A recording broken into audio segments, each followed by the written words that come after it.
मेरे भोलेनाथ ने हाथ रख दिया है, इसलिए सुकून में सो रहा। मेरी माँ की गोद में आज मुझे सोने का मौका मिला, सुकून।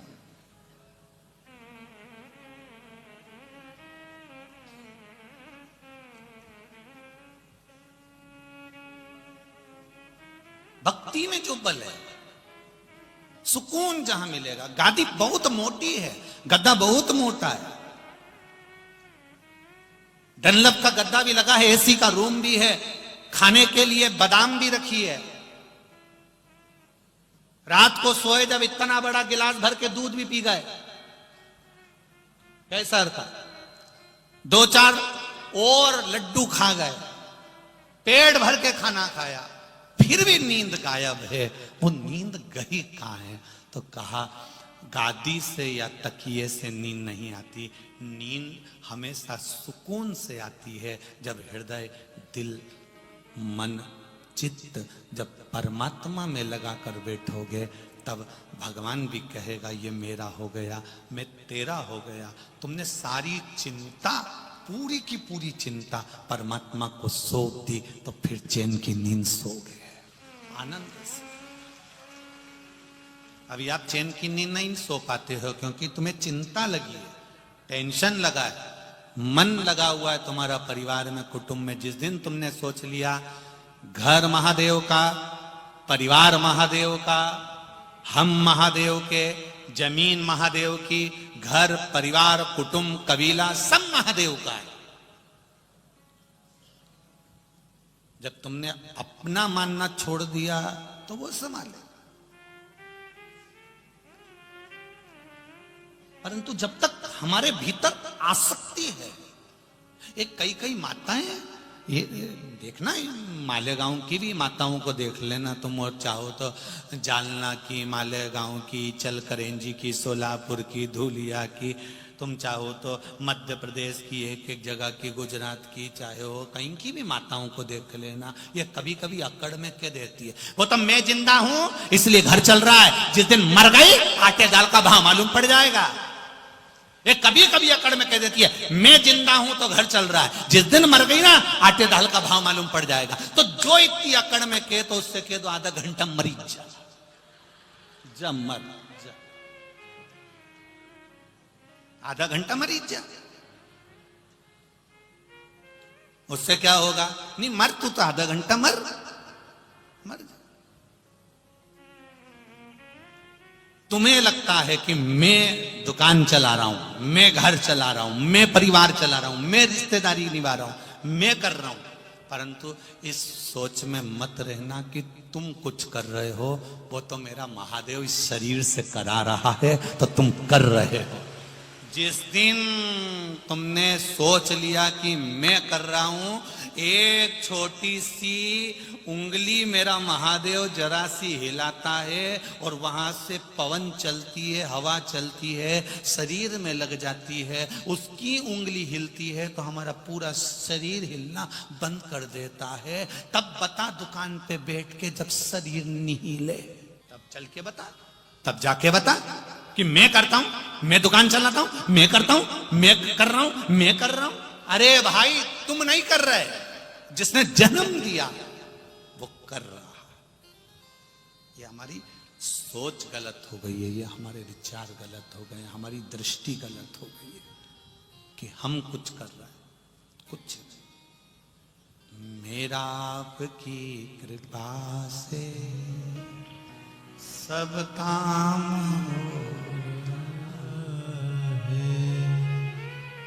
करते हो भोले बाबा, मेरा नाम हो रहा है, मेरा आपकी कृपा से सब काम हो रहा है। ये उसकी कृपा हुई, इसलिए ये शरीर हम आपकी बात नहीं कर रहे, उसकी कृपा हुई तो ये शरीर, ये जिह्वा शिव महापुराण की कथा कह रही है, और उसकी कृपा हुई तो आपका शरीर कथा को सुन रहा है, उसकी कृपा हुई तो ये दादा भाऊ से कथा करवा रहे हैं, उसकी कृपा हुई तो अपन सुन रहे हैं। उसकी कृपा नहीं होती तो शायद कुछ नहीं होता।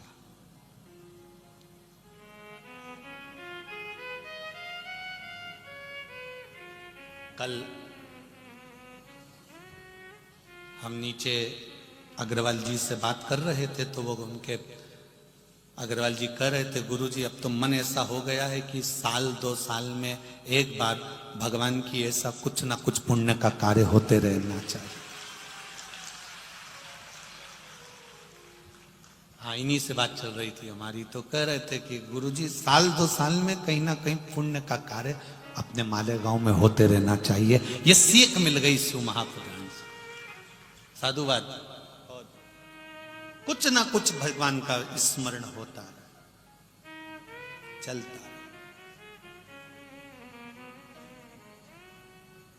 भजन में, मन में, चित्त में। बहुत छोटा सा जीवन है, बहुत छोटा सा।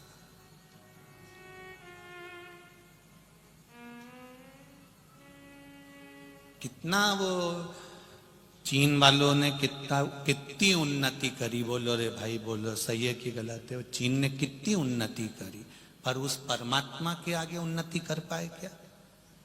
ढेर बॉडियां पड़ी है, रोज टीवी में देखो तो बताएं इतने मर गए, इतने मर गए, इतने मर गए। अब इतनी उनने उन्नति करी कि सूरज नया बना दिया, तो फिर अब इनको जिंदा करके बता दो। जब तुम सब कुछ कर सकते हो तो करो। उसने रचा संसार सोच विचार कर रचा है। कब, किस समय, किस घड़ी, किस पल किसको जाना पड़ जाए कोई भरोसा नहीं। पूरा की पूरा लेसुए का अचार बरनी में भरा की भरा रह जाता है, वो भी नहीं खा पाया, निपट गया। क्या कर, बोलो बोलो। कुछ नई की नई साड़ी लेके आई थी, अलमारी में रखी की रखी रह गई, पेन नहीं पाई। ऊपर जाती जाती यमराज से कह रही वंस मोर, एक बार फिर से छोड़, मैंने अभी लाल वाली ली है, एक बार पेन तो लेने दे। तुरंत यमराज बोला चाट, नहीं पहनने देना, चल। इसलिए आपसे निवेदन है, जितनी अच्छी अच्छी रखी हो सब पहन लो, ऊपर जाके दुख नहीं होगा कि मैंने ये पहनी नहीं। पहन लो। ये जीवन बड़ा बड़ा विचित्र है, बड़ा। इसको किसी ने पत्र लिखा, वो पत्र कमरे में पड़ा है हमारे। वो हम जिस गाड़ी में कल गए थे, उस गाड़ी में किसी ने पत्र दे दिया था, वो पत्र हमारा कमरे में रखा। उन्होंने कहा, क्यों गुरुजी, हमारे यहाँ पर मालेगांव में इतने सारे महाराज आते हैं, इतनी ज्ञान की बात करते, इतनी विद्वत्ता की बात करते, तुम्हें सास बहू से फुर्सत नहीं मिलती? कभी इधर की बात कर दो, कभी उधर। छोटे होते हैं वो बार बार चाय बनाने में काम आ जाते हैं, इसलिए हम बड़े बर्तन प्रयोग नहीं करते, हम छोटे बर्तन में काम निकाल लेते हैं। छोटी बात, सास बहू के बात से, परिवार की बात से, छोटी छोटी बातों से हम अपने आनंद की बात आप तक पहुंचाने का प्रयास कर देते हैं, जिससे काम आ जाएगा। बड़ा काम नहीं आएगा। हमेशा काम आता है तो छोटा ही बर्तन काम आता है। यहां भी देख लेना पूरी कथा में, छोटे बर्तन कितने काम आ रहा है, और बड़े बड़े तो सोफा तोड़ रहा है। तुम खुद देख लो।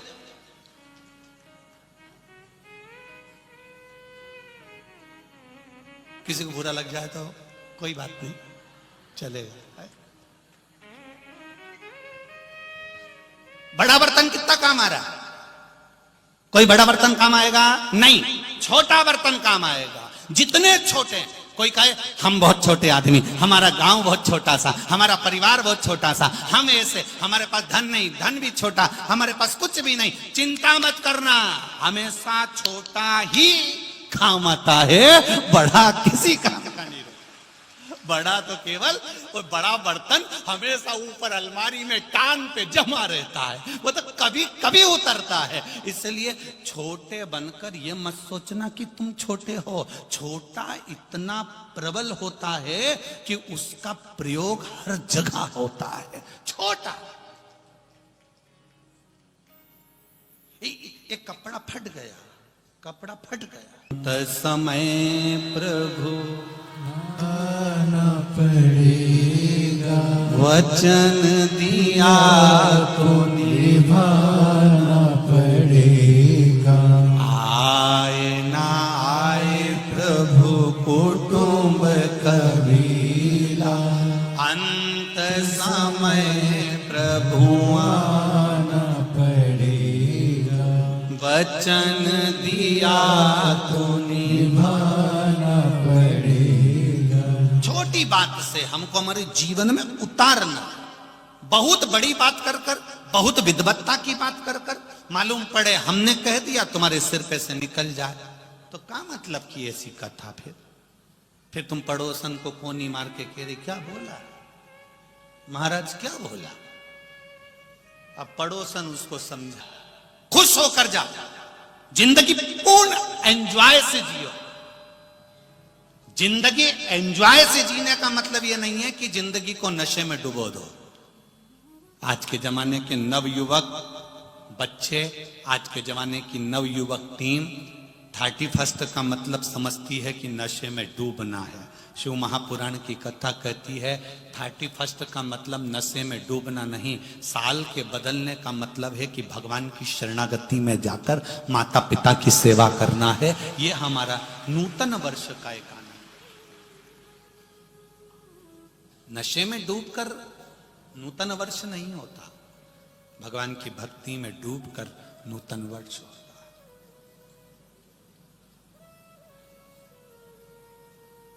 करो भजन भगवान का, स्मरण भगवान का करिए। किसी को भी मेरे भोलेनाथ ने हल्का नहीं बनाया, मेरे परमात्मा ने तुमको भेजा तो कीमती बनाकर भेजा।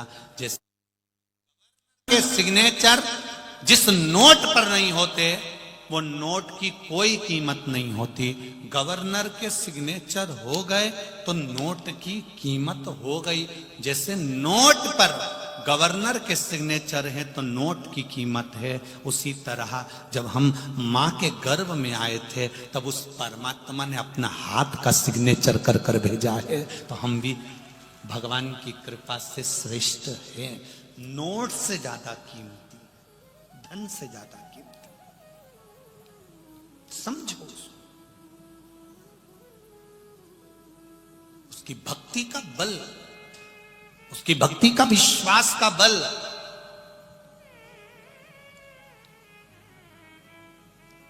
कितना आनंदमय होगा, कितना।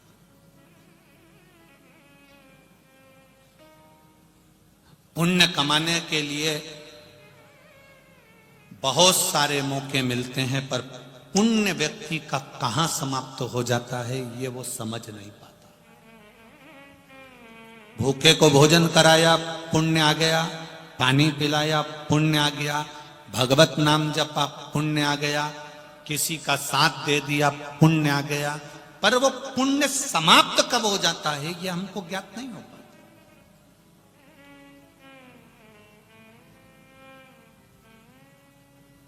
करो भगवत स्मरण करो, भजन करो, कीर्तन करो, पर एक बात का स्मरण अपने साथ में ये भी रखो कि पुण्य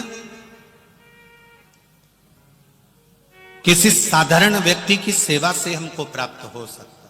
संत एकनाथ जी महाराष्ट्र के बड़े बड़े विद्वत संत। एक बार संत एकनाथ जी ने अपने साथियों से कहा, शिष्यों से कहा, साथ वालों से कहा, मेरा मन कर रहा है कि प्रयागराज चलें, त्रिवेणी संगम में जाकर स्नान करें, त्रिवेणी संगम का जल लेकर, कावड़ लेकर रामेश्वरम में जाकर भगवान शंकर को चढ़ाएं। तो किसी ने पूछ लिया, गुरुदेव त्रिवेणी का जल ले जाकर हम रामेश्वर में चढ़ाएंगे उससे क्या होगा? संत एकनाथ जी ने कहा बहुत पुण्य की प्राप्ति होगी, चलो अपन चलते हैं। सारे गांव के लोग संत एकनाथ जी के साथ में त्रिवेणी चले गए।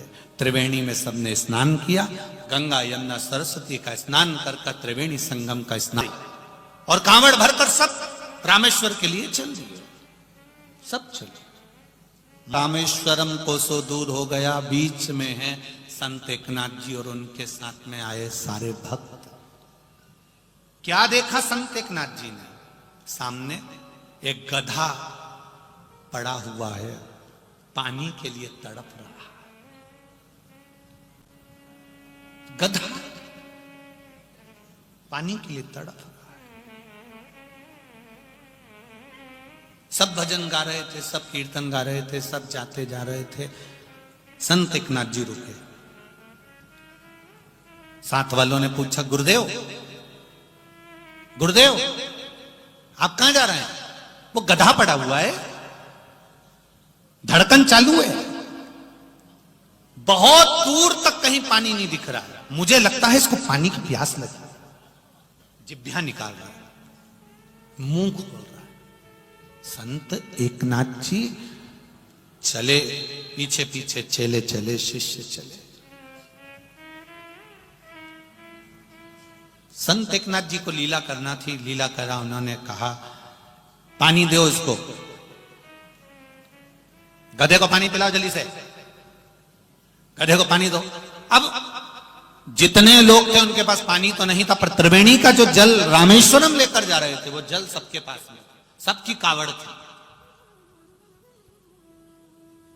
गुरुजी गधे को पानी दे देंगे तो फिर रामेश्वरम पर क्या चढ़ाएंगे?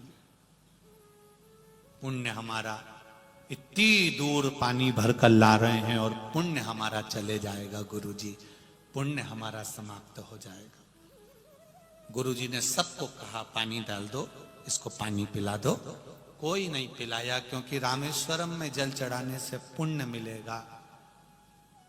इतनी दूर से हम भर कर लेकर आए हैं, अगर यहीं पर पानी पिला देंगे गधे को तो हमारा पुण्य कहां जाएगा? संत एकनाथ जी ने अपनी कांवड़ को रखा, कांवड़ में से जल निकाला, संत एकनाथ जी ने गधे को पिला दिया। गधा ने पानी पिया, उठकर भाग गया। गधा भाग पानी पीकर गया।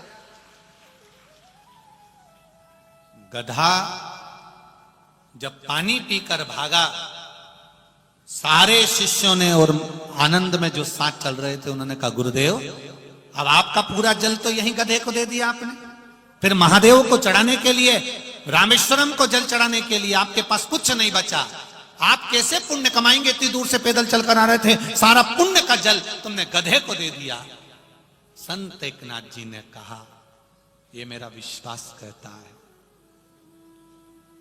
ये मेरा भरोसा कहता है कि इस गधे को प्यास लगी थी, पानी पिलाकर मैंने जो पुण्य कमाया, शायद मुझे वो पुण्य वहां भी नहीं मिलता, ये निश्चित है। तो तुमने गधे को पानी पिलाया, क्या वो पुण्य का फल क्या तुम्हें रामेश्वर में प्राप्त हो सकता है? संत एकनाथ जी ने कहा, मैं तुम्हारे साथ रामेश्वर के लिए निकला हूं, चलूंगा। मेरे पास कांवड़ नहीं, जल नहीं, पर यह मेरा विश्वास कहता है कि वो जल का पात्र भी मुझे वहां मिलेगा। ये मेरा विश्वास कहता है। अगर मैंने इसको हर हर महादेव। हमारे चैनल पे आप सभी का स्वागत।